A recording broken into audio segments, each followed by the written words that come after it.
Happy Friday, everybody! Thanks for joining us again for another episode of eXhuming the X-Files here on the Outpost Unknown YouTube channel. My name is Matthew, joined once again by Jeremy. Hey, everybody. And we're back. Another Darren Morgan written episode. As I mentioned at the end of last episode, he wrote a bunch of stuff that we've loved. He did Humbug, which was fantastic, like the Circus Freaks. Clyde Bruckman's Final Repose, earlier this season, I believe, which we absolutely love with Peter Boyle. War of the Coprophages, which was hilarious. Who can forget Bambi? And now the third and final episode that he wrote for this season, and the last one he's going to write for 7 more years. Jose Chung's From Outer Space. So I had memories of this from when I was a kid. Did you remember this one? Like, what were your memories of this episode?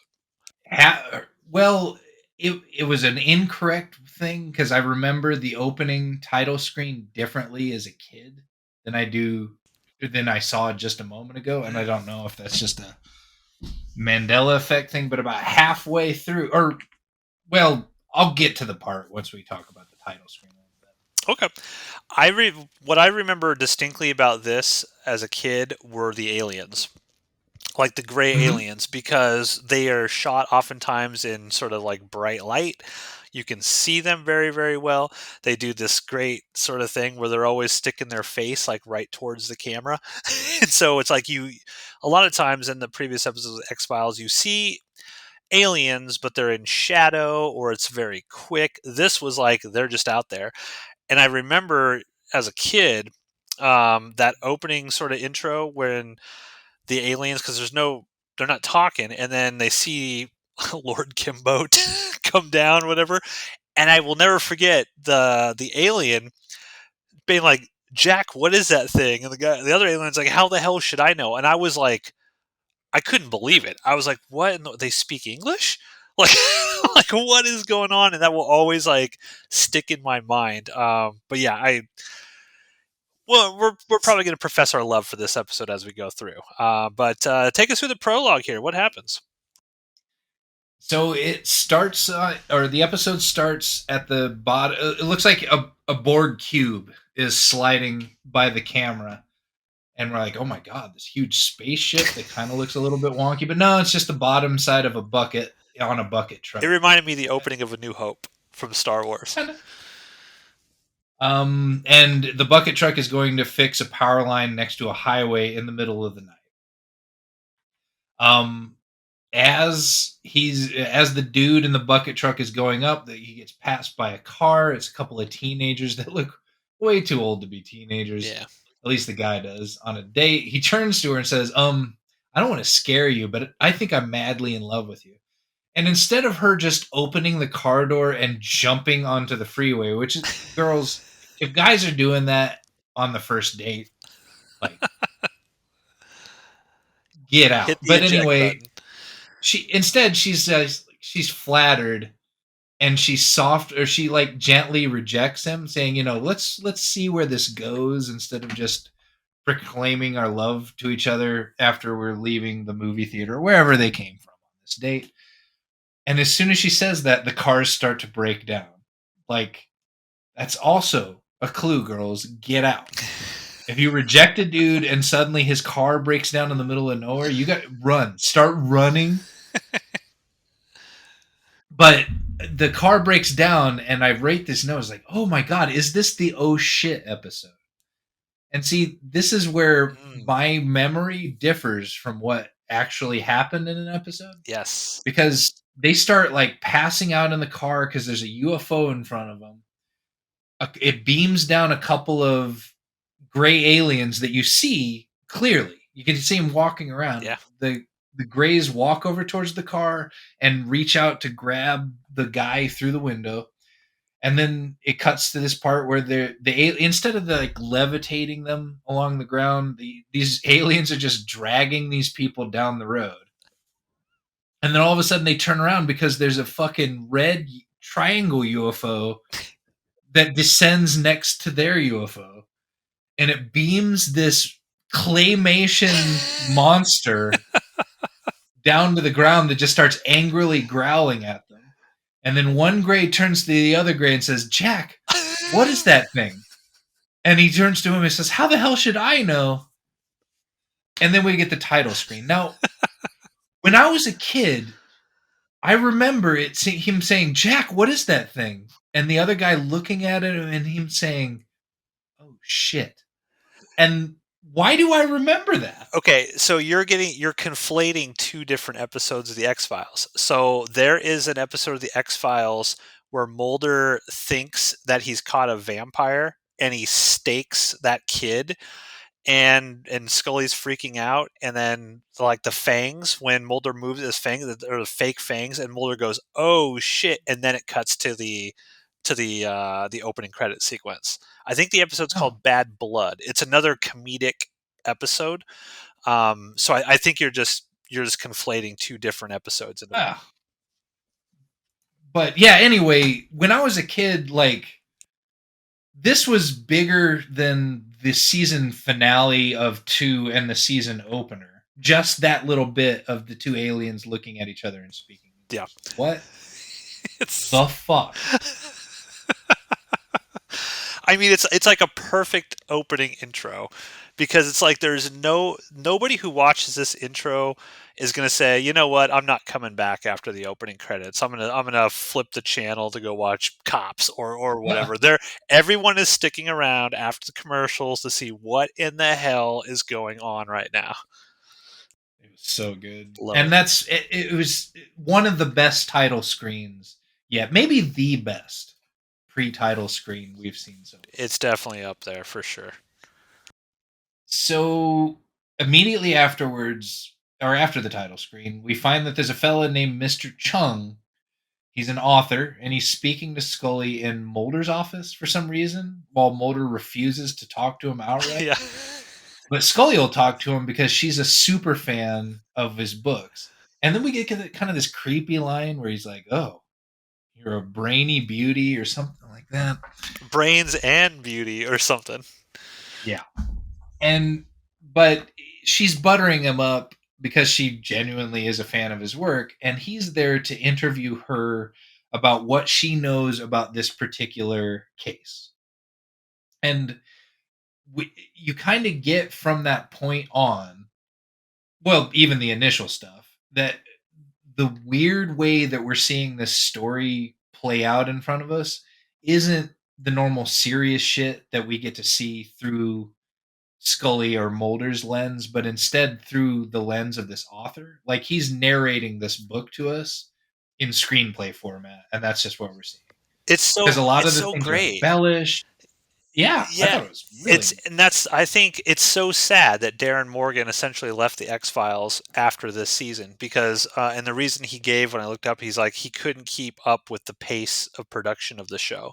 It was just too much for him, and that's why he left. He actually went on to help create Millennium, and I know he wrote a couple episodes of Millennium, which now I'm super interested to check out again, Yeah, we got to see those. because it's like his episodes. I think they stand out so much, and they're so memorable because they're so unique and creative. Like this whole way in which he just came up with, oh yeah, it's going to be an author, and the way he plays with everybody's perception and everybody's story is different. I wrote here a quote where Jose Chung, who's the author, and Scully's talking to him, and he's like, "Truth is as subjective as reality," which I think is a fantastic line, and I think so much of it even hits today. When you watch it today, and you're like, "Oh my gosh!" Like everybody can see the exact same thing, but everybody takes a completely different thing from it, and I just love how the framing of this entire episode. I wrote that at the very tail end, I could just go ahead and spill it out here because it makes sense. But what makes a lot, or I should say that we see a lot of weird episodes in every season going all the way to the end. And what these episodes kind of enabled in those is that they can go all the way with it. What makes the weird episodes great is they don't pull their punches. At the beginning of the episode, they just hit the gas on being fucking weird, and they Yeah. don't let off until the end credits. They just commit to it, and it makes them special. Yep. I enjoy them a great deal every time that they show up. Pretty much starting in last season through all the way through the end. 100% agree. So or Scully is giving her side of what happened to Jose Chung, and what he's writing down is what he ends up writing in the book, and that's kind of how we see the whole episode. It's weird. It seems to be embellished in some parts, and that's like the creativity coming in of the author in order to make a more fantastic story about these people's testimonies. Well, Scully at the very beginning, she's like, "Well, I'm happy to enter to tell you as long as you're going to tell the truth." And he's like, "Well, how can I tell the truth? Everybody has a completely different different Right. story." And when he tells Scully at certain points what other people said that she did, and she's like, "What are you talking about? That's not how it went down." And just the way that they cut and they edit to all the various things, it's super Yeah. well done. So they find out that the girl of the two was found in the car in the following morning with her clothes inside out, and it looked like a date rape case. Um, she goes to bed after going to the hospital that night. She wakes up with a bloody nose. She looks at her feet and sees a stuffed animal and thinks it's one of the Greys, and she starts freaking out. But then finding out that this her date from the previous night was pelting her rock or pelting her window with rocks like they used to do, I guess, back in the day. She opens the door and he's like, "I love you," and she's like, she thought she got date raped. So she was like, go fuck Yeah. yourself. The dad wakes up in the house. He gets chased and he gets arrested. While he's talking to the officers, like, you have this great officer who cusses throughout the whole episode, but because he can't cuss on network television, every time he says a fuck or a shit, he says blank, blankety blank blank blank and mother blankers. Yeah. And You it's really bleep this up, you bleepity yeah, bleep. yeah, holy bleep. That was so great. But he's yelling like he's playing, but he's also like overblown as a detective character. He's getting in this kid's face like, this had nothing to do with aliens. It was just your rampaging hormones, you punk. And that's when I knew that it's just the author's Yeah. words about this kid. And so Mulder convinces the girl to go through hypnosis, though Scully is arguing with her that it doesn't, like, hypnosis is good for some things, but it's not good about recalling memory reliably. There's zero evidence that it does that. But they hypnotize her, and she's in a room with a giant vacuum diaper. Like, it's this huge plastic diaper with like a 4-inch tube coming off two different sides of it. Like they just want to suck all her stuff out. I don't know what that was all about. It looked cool, Yeah, it looked kind cool. of. I think it was supposed to be like an over dramatized example of what it would be like to be hooked up to something with aliens, like probing you and sucking your juices. Anyway, her hypnosis, and I found this weird because I just recently watched the episode or something on it. You remember Betty and Barney Hill, basically the first close encounters of Yeah. the fourth kind people. They got abducted. They went through hypnosis. I watched something like a couple weeks ago where they actually had Betty's recorded hypnotherapy and what she was talking about. And it was weird because what the girl, I believe her name is Chrissy, is saying about what happened to her is almost word for word what Betty Hill said about hers, that the aliens were standing around, that the leader showed up, and only the leader could talk to her brain directly and what they talked about. Oh, And I thought that was cool. I knew about Betty and Barney Hill. I'd read a lot, but I'd never actually read or heard both of their testimonies before. And I thought that was a cool nod to them yeah, that is because cool. immediately afterwards, like she basically what she said and what her husband said in those things basically set up how uh abduction testimonies were given basically by everybody that's ever given them ever since. Yeah. It's almost a stereotype by how, or what they told about it. And so they talk to her, then they get out. Detective Bleep shows up and says, "You really bleeped up this case. You bet your bleepity blank bleep I did." Like, then they're talking to the boy who got he I guess they hypnotized him to do the regret, or did he just remember it? He just remembered it.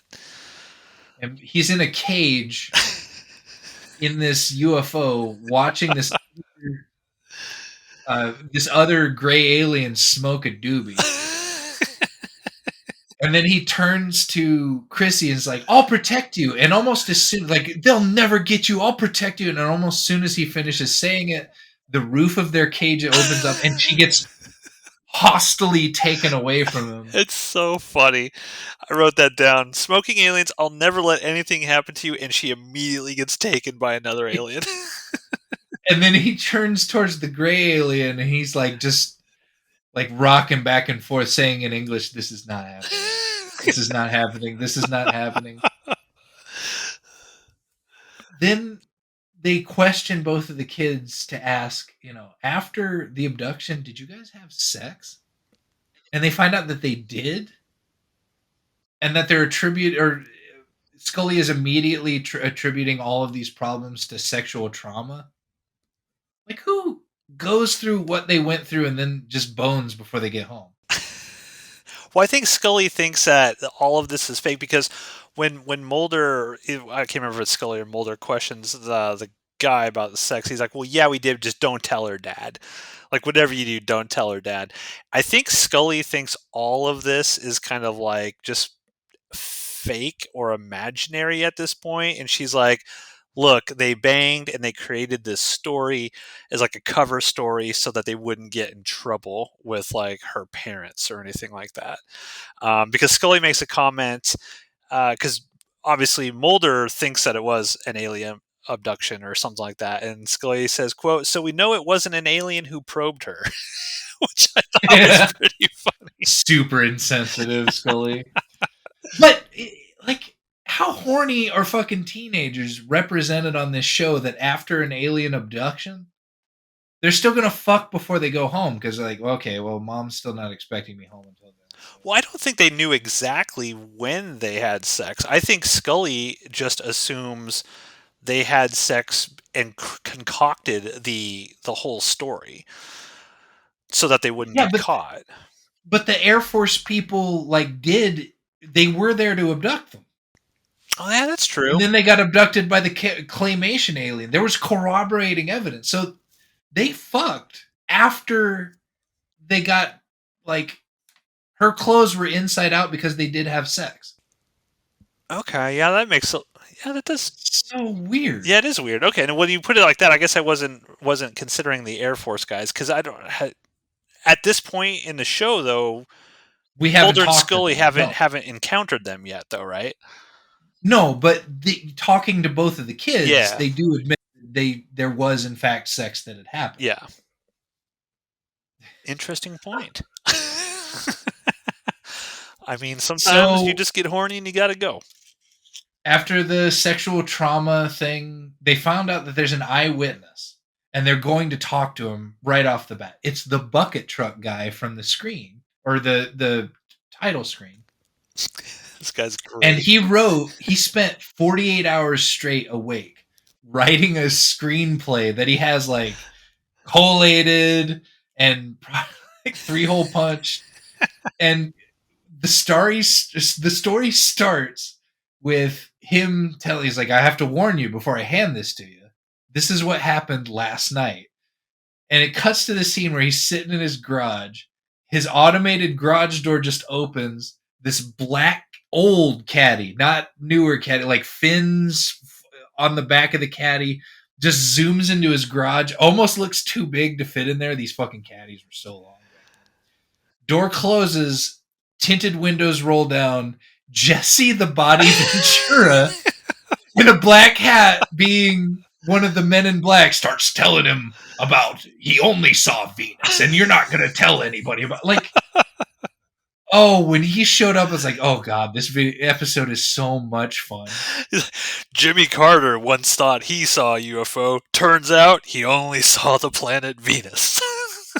Well, everything we've seen Jesse the Body in since then about the conspiracy theory shit he talks about on podcasts and just how generally weird he is, it was a joy to watch him do that, but not at an age where he stumbles and rambles through his shit. Like he was still Yeah. young enough to act, and oh God, it was Goddamn delicious. sexual Tyrannosaurus. um, he he hands that, but there was this great line where Jesse the Body Ventura just turns it on him. It's like your scientific ignorance is what leads you to believe that this isn't Venus. Gets in the car, opens the door, leaves, and then he hands him the screenplay and says, "Well, okay, if we need to talk to you again, where can we find you?" He's like, "You're not going to find me."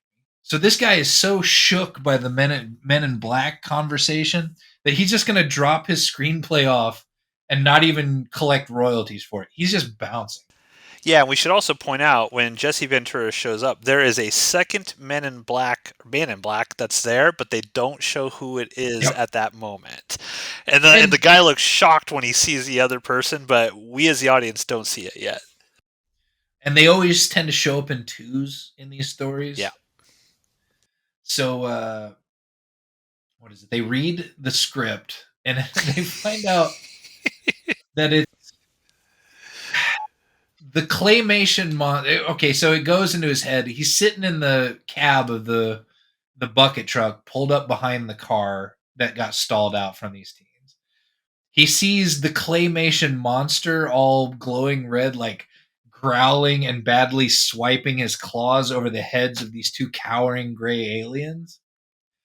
And then he kind of ducks down, and then all of a sudden the monster that was assaulting these gray aliens start using like angel from the Bible language from him, like "Be not afraid, be thou not afraid, for you are blah blah blah." Like tells him about all of this stuff he's gonna do. Like he needed to be the witness to save humanity, Yeah. and he writes this whole story about how he goes to the center of the earth and finds the monster. What was the monster's name? Lord Kinboat. Kinboat. So they're not really any further or closer to an answer. The story is just completely off the rails by now, but it's not in a bad way. It's just like, all right, this is just what it's going to be. It's fun to see where we're hopping around to.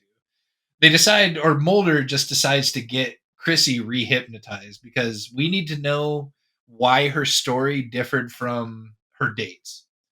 And so they get her rehypnotized, but instead of seeing aliens this time, she sees Air Force men, some of them in suits, and she recalls that she's being hypnotized by this room full of Air Force brass and suits, like not quite Men in Black, but FBI type people.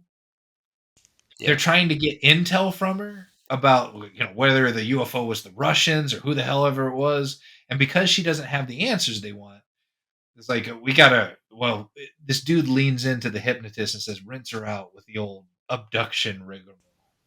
Mm-hmm. Scully comes out of that with just further evidence. It's like all of this is made up, Yeah. Mulder, and Mulder just won't buy into it. He doesn't say like, "What was it? The just play along with it, Scully," or whatever Go with shit it, he was Scully. saying. Go with it, Scully. Um, then we get to the author is interviewing this nerd because there's this other eyewitness that was involved. This guy's incredible. Oh god, This is my favorite part of this he was episode. back when it was okay to just make fun of like basement dwelling comic book guy style nerds in pop He's culture. wearing a Space Above and Beyond t-shirt. He Did you is. ever watch that show? No, That was kind of cool. I liked it. he he says that he was what he really wants out of life is to be abducted by aliens so they take him to a place So he where doesn't he have to doesn't have work. to work get a job. And so as a result of that, he was just wandering around in some like a swamp or something looking for aliens. And he just stumbles upon what did he stumble upon? Oh, a dead alien body. But did he stumble upon the dead alien body or the crime scene where they found the dead alien body? Uh, And he when sees he Mulder and the Scully he get out of the car. I think he found the alien body because he goes back to when they're doing the quote unquote autopsy, which we'll get to. And he's talking to the author about his perceptions about how Scully was badly faking being a woman. Yes. And it must have been a comment to like the shirt, the style of coat that women used to wear back in the 90s with the padded shoulders or something like that. Because Scully is all woman. Well, All it's him telling the author about his perception of the Men in yeah. Black. So he was like, the Men in Black showed up, and he described. I wrote it down. He said one was disguised as a woman, but wasn't pulling it off. I Yeah. just thought it was so funny, Like and the that's way Mulder, so new. he's like talking about Mulder, how he's just like he has like A mandroid. yeah, he has like no emotion whatsoever. It's so funny. And Gosh, then they walk to see the body, and then Mulder she's like, and he said Mulder, the only thing human about him was the yell. And Mulder yells like, yeah. oh, I had to rewind it just so I could keep on laughing about it. It was so off the wall. I love Scully getting into the guy's face because there's an ongoing joke that's like, if you say anything about this to anybody, you will be killed or something like that. Because I think Jesse And that Ventura was mentions it earlier. and the first part that's like, he said what? Yeah.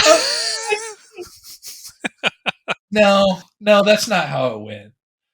But again, perception. The guy's that's what he remembers from that night. So that's how they tell the story. Yeah. Um they find that the guy and then he has this whole persecution complex where he pulls out his video VHS video camera and he's going to start filming the alien body and they're about to take him away or take it away from him, but then Mulder's like, wait, you have a camera? Let's film this. So they get the body back to an actual like doctor's office or mortuary wherever where Scully can go to work on it, and he's doing the worst job of filming it ever. Like he's zooming all over the place, and I'm like, you know what they're doing? They're making fun of Alien Autopsy Yes. again. And it was so good. It was perfect. I mean, just the shots were exactly like the alien autopsy video that Fox showed. It was just so funny and meta. Well, they did a callback to that episode too because the foreign like Euro trash host Oh that yeah, like you could see this episode like yeah, from Clyde it was Bruckman's Final him. Repos. Yeah, Yeah. yeah, yeah. So they brought that guy back, and they made fun of it again. Scully watched it. She's like, "Yeah, but they cut out everything that was real." I was like, "This is what really happened." And she finds a zipper, ends up like taking the costume off of this guy, finding out that it's a airman, a major of all things. Like they don't have better things to do than run around dressed up as aliens. So you have this major and this lieutenant, the lieutenant who's still alive, but both of them disappear as soon as the Air Force shows up to just look at the bodies. We have no idea where the body actually got off to. Oh, and while the I should get back to the alien autopsy video. The whole time they're playing the X Files intro theme on a Casio keyboard. I don't know if you picked that Yeah. up or not. It's so kind of lame, but I loved it. It's meta. It's just funny. That's the great thing about this episode is it's just supposed to be entertaining as hell all the way through. It's for like all of the fans who have watched. I think that's why fans love Darren Morgan's episodes so much. Is he treats the X Files fans like they're smart and they're in, they have intelligence, and they can be in on the joke, and they can laugh at themselves because, and we've said this on previous episodes. We watched some episodes of this. We're like, oh god, this kind of sucks, but it doesn't matter. We still enjoy the tropes and the the going through the motions of a lot of this stuff. And Darren Morgan, his writing allows X Files fans to understand I can find this humorous. I don't have to take this seriously 100% of the time. This can all be fun and games, and this gosh, we'll probably have to have some sort of ranking of like which is the best Darren Morgan episode at some point. But yeah, this so good how he treats the audience with respect. So the Air Force shows up to view the body because apparently these two soldiers were quote unquote not soldiers, airmen were AWOL. Um, they go in to look at the major's body, the alien costume they had just stripped off, and the body's already gone. They had only been out of the autopsy room like seconds.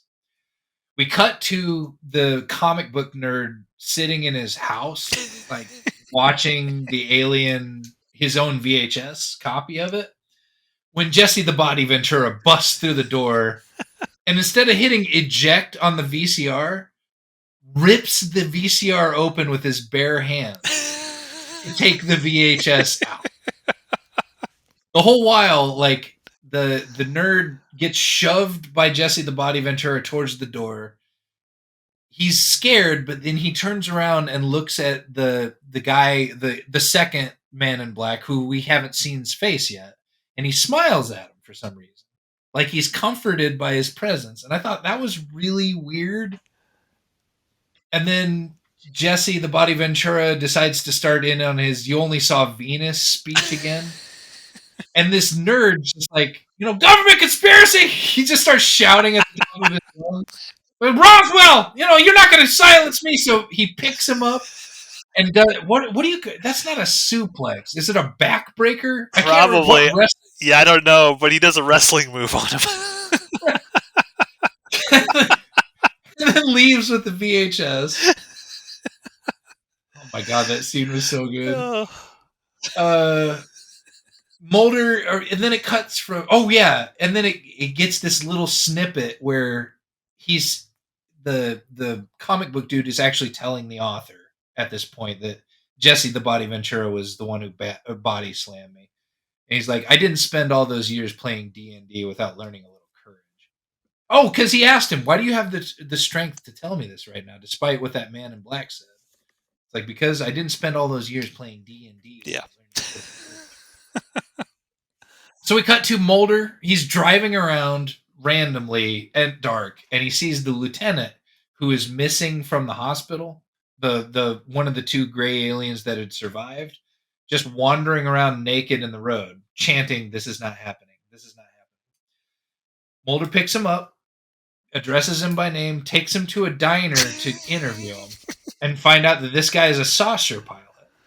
Or he was piloting the saucer, and what they do is it's an Air Force program. It's kind of a misinformation psyop campaign, and that they had been doing this for a while. That they hypnotize people to make them believe that they were, abducted, and then they take them back in order to. And what was it? I love that But the guy is so serious too when he's saying everything.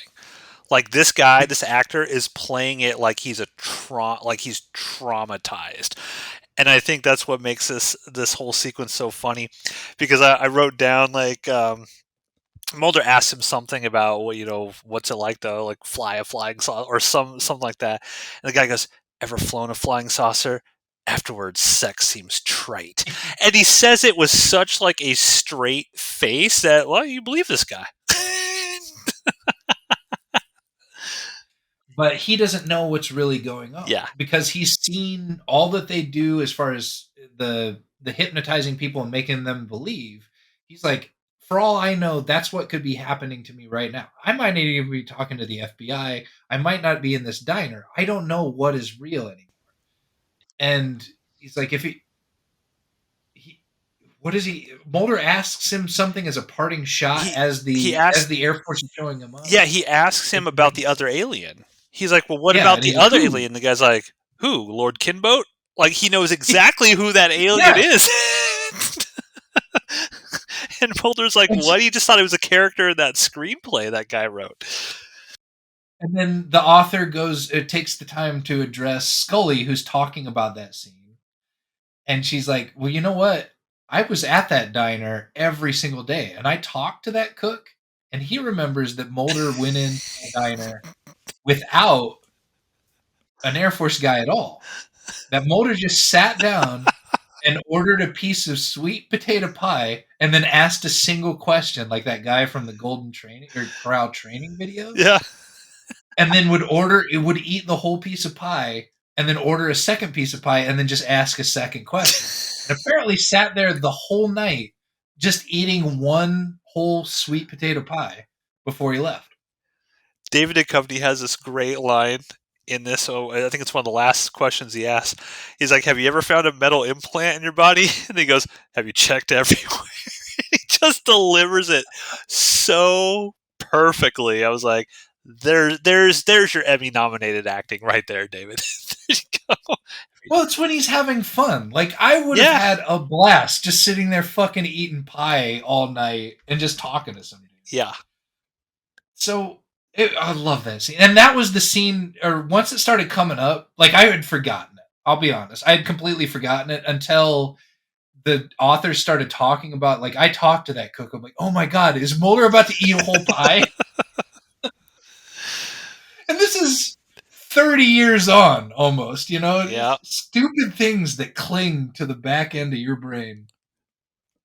And so Mulder goes back to Scully's hotel and opens the door and finds Jesse the body Ventura is just standing there with some of the other men in black sitting on the bed. And he draws down on Jesse the body Ventura. Jesse stands up and I don't think he acts in a hostile way, but just starts like giving Mulder his spiel Yeah. about what he's seeing. And Venus. Mulder knows what Men in Black always do. So he immediately comes back and starts like arguing with them against the tropes that we know about what Men in Black do.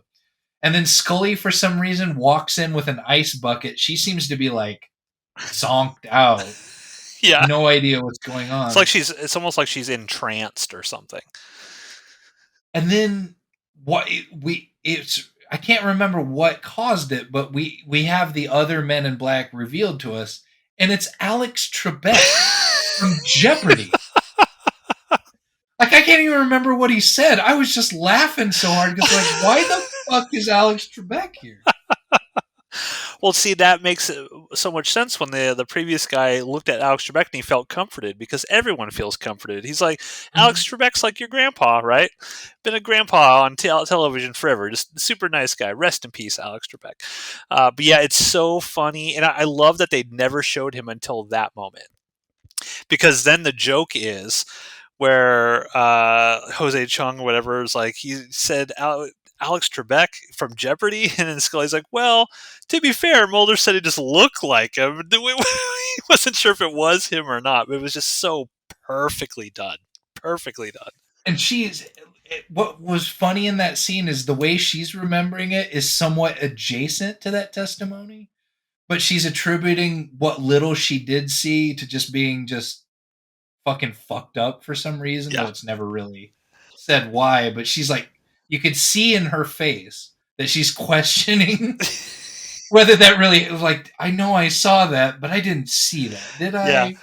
And then it was like she's freaked out because she woke up and like Mulder's in her room. And she's like, "I don't remember letting you in here." He's like, "I'm telling you, Scully, you didn't let me in. They were already in here." It's just funny that she's like, "They found your bleeping UFO." Perfect Yep. delivery. Just oh god, it's great. And and then they go out to look at this UFO. It just looks like plain debris. Mulder is pissed off about it. He's not like excited. He's like, this is not a UFO. This is what they just wanted witnesses to their alibi, is the line that Yeah, he because they find the bodies of the dead pilots at that crash site, right? gives. If I remember correctly. Um And then the episode just kind of ends from there. Mulder visits the author. He asks him not to write the book because everything that you're writing about this particular story, like all of this stuff was serious. But the way you're going to write this is goofy and it's going to further the agenda of the US government, making all of this shit just look like complete quackery. Yeah. And so, but Jose has an offer for him. He's like, well, I won't write it this way if you just tell me what really happened to those kids. And Mulder doesn't because he either doesn't know what happened to those kids or just won't. No. Yeah, because he's like, how the hell should I know? Like, And he walks out. And then we get the final monologue from the author about what's going on. The the loser comic book guy is now the bucket truck guy. He's like staring up at the stars as he's about to fix a power line and then just runs it into the power line, taking a shock. Um, the bucket truck guy is now a cult leader in California, talking about going down to the center of the earth with Lord Kimbot. vote. Chrissy believes that she actually has to save the world, so now her room is covered in like Greenpeace posters, and she's on the internet like she's gonna do it. She hears rocks being pelted against her window, and she opens the window again. It's that same kid who still thinks he's in love. It's like, oh, I love you. It's like, love? Is that all you meant to think about? And that's pretty much the end. Yeah, he does mention, because you see Scully reading the book, and I love the cover of the book. It's just like a painting of a gray smoking the cigarette. But I love how he talks about Mulder and that whole thing. He says he's like a ticking time bomb of insanity. He just makes Mulder look like he's a complete kook and wild and crazy. Oh God, I did surely I wrote that down. Oh yeah, okay. So where did I have that? He says that Scully should have basically quit the FBI but didn't. But what's worse is that Mulder's a psycho, Yeah. and he's the sort of psycho that jerks off to Bigfoot footage. Yeah. Now watch that scene again. Yeah, You he's get in this bed. Yeah, pan. you see him in bed with his shirt Yeah, off. one arm is underneath the blanket and it's moving around, and he's got the remote on the other one. And then it pans around, and you see the blanket moving up and down in the foreground. And he starts like panting, and I'm like, "Holy shit, that's so... like I could believe it, but Jesus Christ!" It's the cherry on top of this episode. Yeah, so that's Jose Chung's From Outer Space. Your thoughts, Jeremy? I love this episode. I love the goofy episodes every time they show up because again, they're the only ones where I don't really stumble over anything that happened and be like, "Yeah, I'm not cool with that." Because they're taking hilarity seriously. They're just letting it happen Yeah. and letting you as the audience fill in the gaps. I love television that's like that, and this is as good at times as X-Files can. Yeah, I mean, honestly, I don't know if I can say anything negative about this episode. I mean, it might be as close to a perfect episode for what it's trying to do, like a comedic episode, as it could that you could possibly get. And it's just one of those all time X Files episodes that if you love this show, you're gonna love this episode. I wonder if you were to just show this episode to someone who had never seen X Files before, would it be as impactful for them? Would they like it, or would they just be like, "What is this that I'm watching?" Like, would this episode on its own make a new X Files fan? I Um, don't think okay, I don't think so because so the previous episode with the that he directed with the fortune tellers, that is a standalone episode. This episode doesn't have the punch if you haven't been baited by the last 3 seasons of Alien reveals. true. Yeah. Okay. Yeah, that's a good point. That's a good point. For X Files fans, though, I think it's about as perfect as you can get. Oh yeah, About as Absolutely. perfect as you can get. So, some fun facts about this episode. Director Rob Bowman confessed he had to read the script 15 times and then hold an 8-hour meeting with Darren Morgan to fully understand all of the intricacies of the script and the story that Darren Morgan was trying to write. The alien Lord Kinboat was meant to be an homage to stop motion animator Ray Harryhausen. The suited performer was filmed in a way to make the alien's movements look a little like stop motion. Uh, A little yeah. like. Disparate ideas that would eventually coalesce into Jose Chung's From Outer Space had been developed by writer Darren Morgan long before the script was actually written. The writer was inspired both by works he had read on hypnosis as well as the theory that UFOs are real ships that can manipulate space and time, but they are piloted not by aliens but by the US military. The episode's unique narrative style was influenced by a casting session that Morgan had attended in which an actor had mimicked the vocal styling of Truman Capote. Morgan soon thereafter developed an idea about a writer, Jose Chung, covering an X File investigation. Morgan wanted to cast Rip Taylor in the role, but he was unavailable, so the role ended up going to Charles Nelson Riley.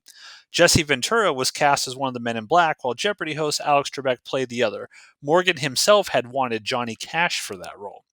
Lord Kinboat was played by series stuntman Tony Morelli, and the episode would be Darren Morgan's last for the series before its revival in 2016. The writer claimed that he could not keep up with the frantic pace of the show, although he would later write the similarly themed Jose Chung's Doomsday Defense for the TV series Millennium, which we must watch. Like we have Absolutely. to watch that. So, yeah, Jose Chung's From Outer Space. I mean, it's an all timer. It's an all time X Files episode. I don't think I've ever met any X Files fan throughout the course of my life that has ever said anything negative about this episode. Like, it's just it's perfect. It's perfect for what it's trying to do and what it is. So that's another episode in the books. Please stay tuned next Friday. Hit that like and subscribe. We'll be back next Friday with a look at Avatar, episode 21 of season 3. So we're getting real close to the end of the season here. And next week, Jeremy, you want to tease what we're going to be discussing next week? A little bit of Skinner's potato shaped dick. Yeah, just a little. We'll see you then, everybody.